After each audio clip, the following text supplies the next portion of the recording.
आता बघा बीडमध्ये काय घडते। बीड लोकसभा मतदारसंघासाठी शरद पवारांनी ज्योती मेटेंना निरोप पाठवल्याची माहिती सूत्रांनी दिली। ज्योती मेटे या दिवंगत आमदार आणि शिवसंग्राम संघटनेचे संस्थापक विनायक मेटेंच्या पत्नी आहेत। बीडमध्ये पंकजा मुंडेंविरोधात ज्योती मेटेंना उतरवण्याची रणनीती आखत असल्याची माहिती आहे। भाजपच्या उमेदवार पंकजा मुंडेंना पराभूत करण्यासाठी शरद पवारांसह महाविकास आघाडीच्या नेत्यांची भेट घेणार असल्याची माहिती देखील ज्योती मेटेंनी दिली। त्यामुळे आता बीडमध्ये पंकजा मुंडे विरुद्ध ज्योती मेटे असा सामना रंगणार का याची उत्सुकता सर्वांनाच आहे।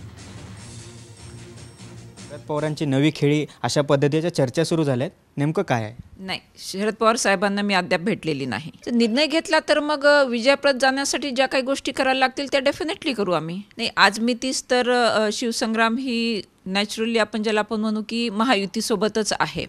त्याच्यामुळे आगामी काळामध्ये ही समीकरणं बदलणार किंवा नाही हे आत्ताच ठामपणे सांगता येणार नाही, परंतु परिस्थितीचं विश्लेषण आमच्या संघटनेच्या वरिष्ठांमध्ये चालू आहे।